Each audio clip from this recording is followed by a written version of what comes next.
My name is Elena. I want to tell you a story. It is a story about a small town, a quiet station, and a man with a very big heart.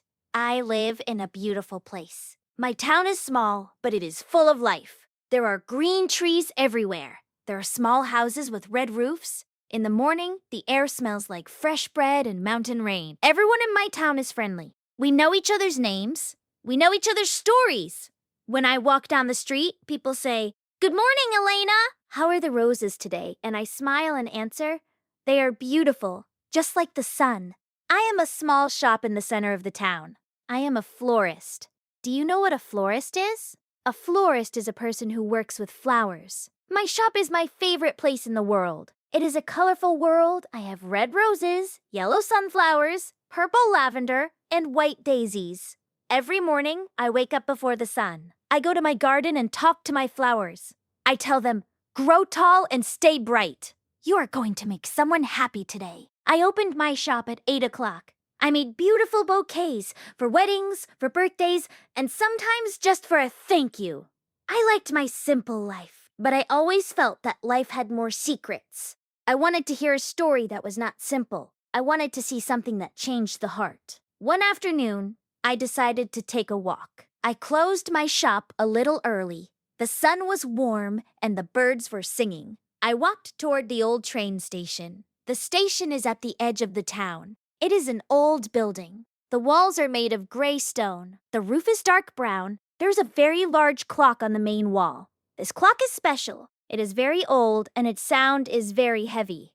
Tick, tock, tick, tock. I like the station because it is a place of beginnings and endings. People arrive with big suitcases and happy faces. People leave with sad eyes and long goodbyes. I sat down on a wooden bench near the tracks. The wood was old and a bit cold. I closed my eyes and listened to the wind. Then the clock struck 4. Dong dong! Dong dong! I opened my eyes and I saw him. A man was walking slowly toward the station. He was an old man. His hair was as white as the snow on the mountains. He wore a long, dark blue coat. The coat looked very old, but it was very clean. He had a silver cane in his right hand, but in his left hand, he was holding a bunch of white daisies. He walked to the bench across from me. He sat down very carefully. He placed the daisies on the seat next to him. He did not look at his watch. He did not look at the other people. He just looked at the empty train tracks. He looked far away as if he was looking for something very small on the horizon. I watched him. He stayed very still. He looked like a statue. Only his eyes were moving, watching the distance. At 4:10, a train arrived. It was a loud, black train. It made a lot of noise. Choo-choo! Smoke filled the air for a moment. Many people got off the train. A young woman hugged her mother. A man kissed his wife. There was a lot of laughing and talking. The old man stood up. He held his flowers tightly. He looked at every person who got off the train. He looked at their faces. He looked at their eyes. He was searching. He was waiting for a specific person. But after 5 minutes, the platform was empty again. The train started to move. It went away, smaller and smaller, until it disappeared. The old man did not look angry. He did not look surprised. He just looked tired. He sat back down on the bench. He stayed there for another hour. He just sat in silence with his white daisies. When the clock struck 5, he stood up, took his flowers, and walked away slowly back toward the town. I was very curious. My heart was full of questions. Who was he? Why did he have daisies? Who was he waiting for? The next day, I went to my neighbor, Mrs. Miller. She is the oldest person in our town. She knows every secret and every name. "Mrs. Miller?" I asked while we drank tea. "I saw an old man at the station yesterday. He had white hair and a blue coat. He had white daisies. Do you know him?" Mrs. Miller sighed. She looked out the window.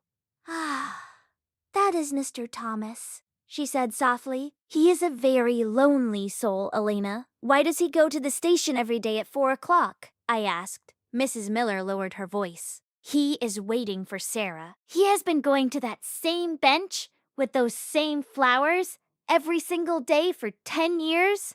Rain or sun, summer or winter, he is always there. 10 years? I whispered. I could not believe it. Who is Sarah? Why doesn't she come? Mrs. Miller shook her head. No one knows where Sarah is. Some people say she is gone forever. Some people say she forgot him. But Mr. Thomas, he never stops believing. He says Sarah promised to return on the 4 o'clock train. And he says Sarah never breaks a promise. I went back to my shop, but I could not work. I looked at my roses and my tulips, but I only thought about the white daisies. 10 years of waiting, 10 years of hope. I looked at the clock on my wall. It was almost 4 o'clock. I took my coat. I didn't know why, but I had to go back. I had to see the man who waits. I had to know the mystery of the white daisies. The next afternoon, the sky was not blue. It was gray and heavy. Large dark clouds moved slowly over the town. I closed my flower shop early again. My heart was jumping. I was nervous. I was going to talk to Mr. Thomas. I wanted to know the truth. I wanted to understand his long wait. I walked to the station. The wind was a bit cold. It moved the leaves on the ground. Shh, the leaves whispered. I reached the stone station. The big clock looked back at me. It was 3:55. 5 minutes until he arrived. I sat on my usual bench. I waited. Exactly at 4 o'clock, the blue coat appeared. Mr. Thomas walked with his silver cane. Step by step. Clack, clack, clack. In his hand, he held a new bouquet. They were fresh white daisies. They looked like small stars in his hands. He sat on his bench. He looked at the tracks. He looked at the horizon. I stood up. My hands were trembling. I walked toward him. Every step felt very long. I reached his bench. I stopped. "Hello, Mr. Thomas," I said. My voice was small, but it was clear. He did not move at first. Then, he turned his head slowly. His eyes were very kind, but they were full of a very old sadness. He looked at me for a moment. Then he smiled a tiny, gentle smile. "Hello, young lady," he said. "You are the florist. I see you in the window of your shop. You have very beautiful sunflowers today." I was surprised. He noticed me? "Yes, I am Elena," I said. "May I sit with you?" He moved his flowers carefully to make space. "Of course, Elena. It is a lonely bench. It is happy to have a guest." I sat down. We stayed in silence for a few minutes. We watched the 4:10 train arrive. It was loud. It was busy. Many people walked past us. No one stopped. No one was Sarah. When the train left, the silence returned. "Mr. Thomas," I said softly. "I know about Sarah," Mrs. Miller told me. He looked at the white daisies in his lap. He touched a petal very gently. "Ah, Mrs. Miller." She remembers the old days. Everyone remembers Sarah. She was like the spring. She made everything grow. She made everything bright. "Will you tell me about her?" I asked. "Why do you wait here every day?" Mr. Thomas closed his eyes. He took a deep breath. It felt like he was traveling back in time. "Sarah and I met a long time ago," he began. "We were very young. We lived in this town. We loved the hills and the river. Sarah loved daisies. She said they were the most honest flowers. We were very happy. We had a small house with a blue door. We had many dreams. We wanted to see the world together. We wanted to grow old in this quiet place." He paused. His voice became a bit thicker. 10 years ago, Sarah had to go to the city. Her sister was ill. Sarah told me, "Thomas, do not worry. I will go for a few days. I will help my sister. Then I will take the 4 o'clock train back home.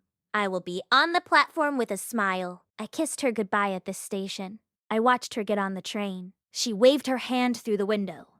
He looked at the empty tracks. That was the last time I saw her smile. There was an accident in the city, a lot of confusion, a lot of noise. They told me the train station there was broken. They told me many people were lost. They said Sarah was not coming back. They said she was gone. "I am so sorry, Mr. Thomas." He shook his head slowly. "People say I am a foolish man, Elena. They say, 'Thomas, she is not coming. Go home, drink your tea, forget the station.' But they do not understand. Sarah is a woman of her word. She told me she would be on the 4 o'clock train. If I am not here, She will be alone on the platform. If I am not here, she will think I forgot her. I cannot let that happen. But it has been 10 years, I whispered. Mr. Thomas turned to me. He took my hand. His skin was like old paper, but his grip was strong. Elena, listen to me. People think waiting is a waste of time. They think it is a prison, but they are wrong. Waiting is an act of love. When you wait for someone, you keep them alive in your heart. You keep the light on. You keep the door open. He looked at the big station clock. Waiting is hope. If I stop waiting, I stop hoping. And if I stop hoping, I am truly alone. Every day I sit here, I am not a lonely old man. I am a man in love. I am a man with a purpose. I am waiting for my heart to come home. Step by step, the years pass. But my love does not change. It is like these daisies. It is simple, and it is honest. I looked at him with wonder. I thought about my own life. I wanted my flowers to grow fast. I wanted to be successful fast. I was afraid of wasting time. But Mr. Thomas was teaching me something different. He was teaching me that the most beautiful things in life, love, loyalty, and faith, do not have a clock. Is it hard, I asked? Is it hard to wait every day? He smiled, and this time his eyes twinkled. Sometimes when the rain is very cold, my bones ache. But then I think of Sarah's laugh. I think of the way she says my name. And the cold goes away. I am a rich man, Elena. I have 10 years of beautiful memories. And I have the hope of tomorrow. That is enough for me. The clock struck 5. Mr. Thomas stood up. He leaned on his cane. Thank you for sitting with me, Elena. You have a kind spirit. You listen with your heart. That is a rare gift. I will be here tomorrow, Mr. Thomas. I will bring you some hot ginger tea. The wind is getting colder. He nodded and started his slow walk back to the town. I stayed on the bench for a long time. I watched the sun go down. I felt different. The world felt bigger. My simple life as a florist felt more important. I realized that every person we see has a story. Every person is waiting for something. I walked home through the quiet streets. I looked at the red roofs and the green trees. I thought about Sarah. I thought about the white daisies. And I thought about the word hope. I was not just Elena the florist anymore. I was a friend of the man who waits. And I was learning that the first step to a beautiful life is to never stop believing in love. Weeks turned into months. The golden colors of autumn changed into the cold, white silence of winter. But one thing did not change. Every afternoon at 4 o'clock, I was at the station. I was not alone anymore. I was with Mr. Thomas. Our friendship grew like a slow-growing tree. It became strong and deep. Every day, I brought a thermos of hot ginger tea and some homemade cookies. Mr. Thomas loved the ginger tea. He said it warmed his old soul. We sat on our wooden bench, and we talked. He was a very wise man. He was not just waiting for Sarah. He was living a life of wisdom. He started to teach me things. He knew I wanted to improve my English and my understanding of the world.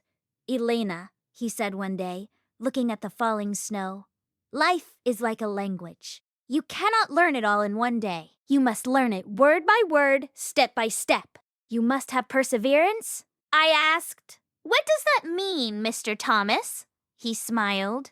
It means you keep going even when it is difficult. It means you do not give up on your dreams or your heart. Just like I wait for this train, you must wait for your goals. The best things in life are worth the wait. He taught me many English idioms. He told me about the silver lining in every cloud. He told me that patience is a virtue.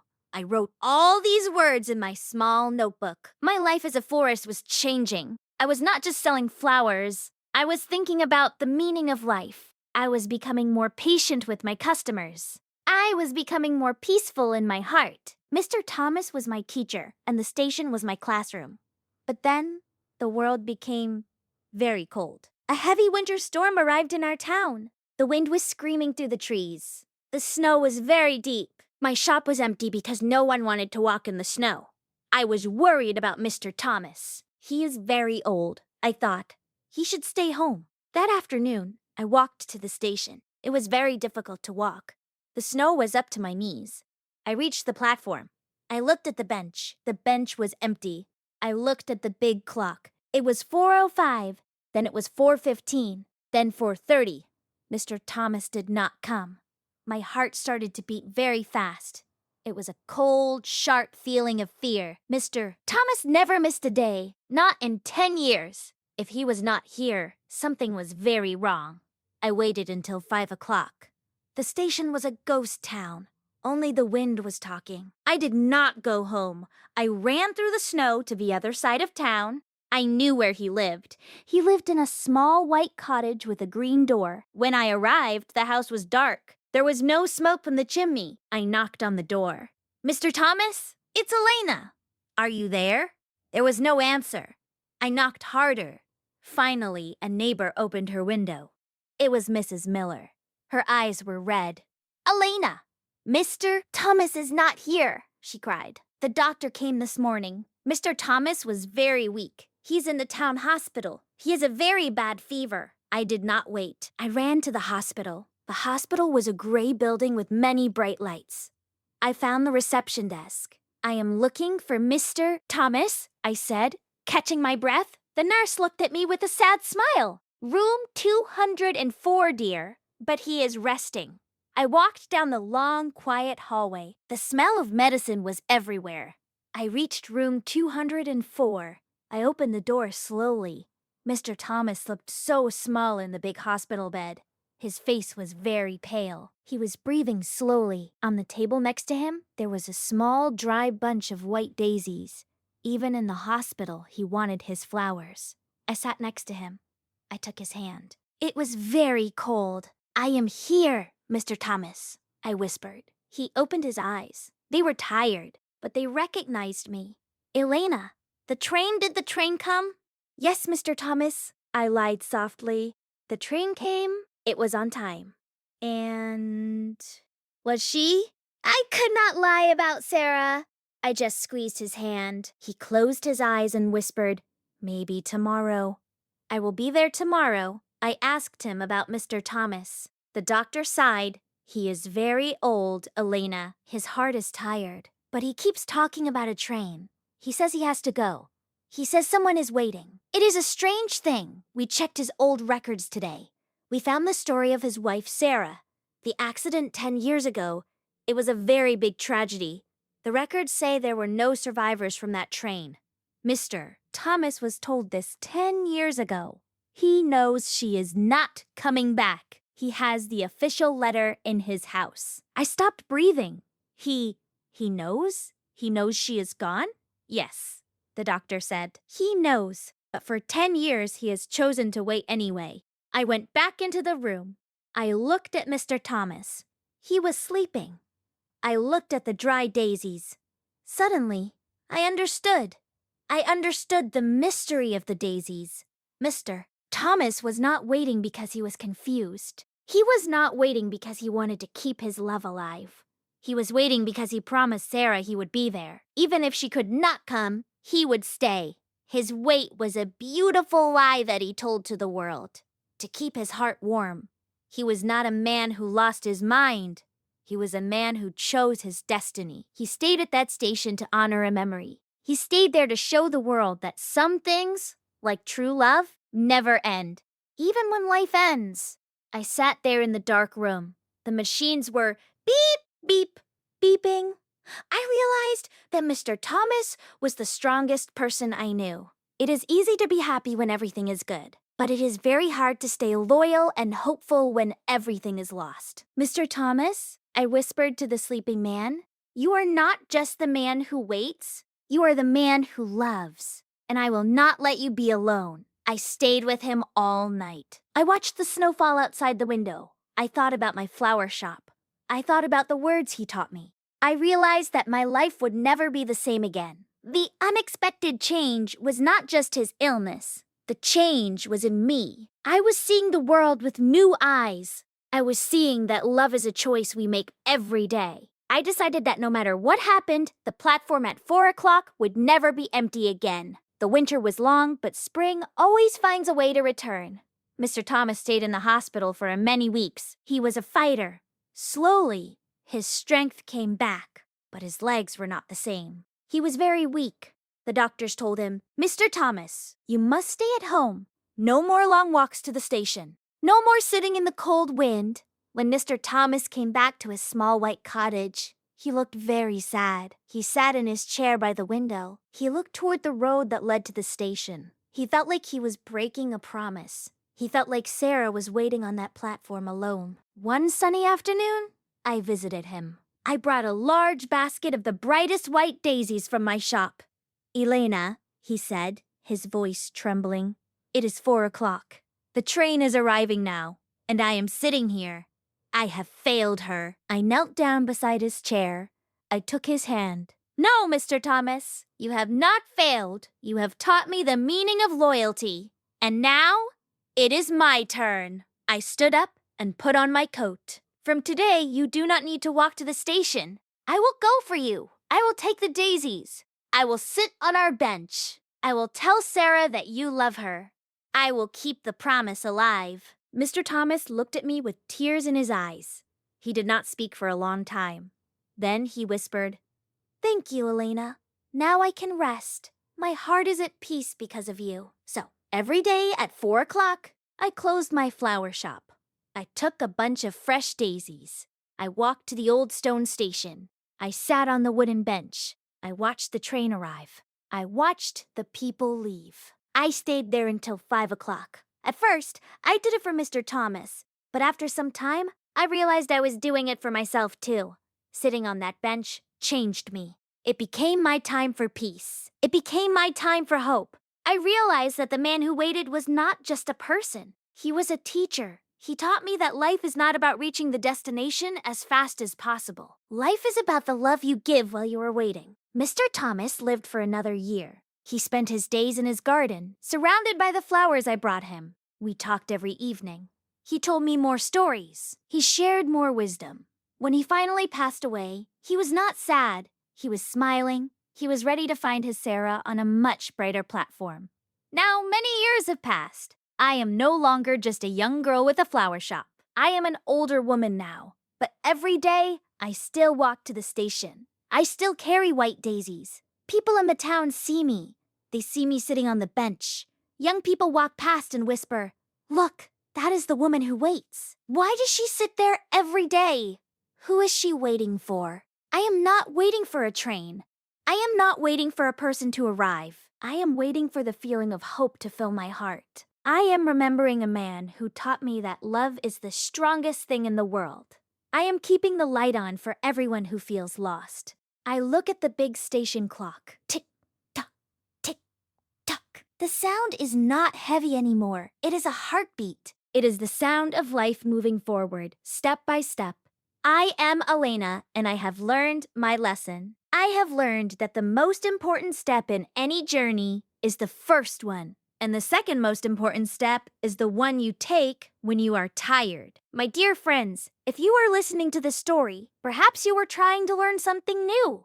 Perhaps you are trying to learn English. Perhaps you feel like you are at a quiet station and the train of success is not coming. You feel tired. You feel like you are wasting your time. But remember, Mr. Thomas, learning a language is like waiting at the station. It is a journey of patience. It is a journey of hope. Do not be in a hurry. Do not be angry with yourself when you do not understand a word. Every day that you show up, every day that you listen, and every day that you practice, you are making progress. English is not just a list of words. It is a way to share your heart with the world.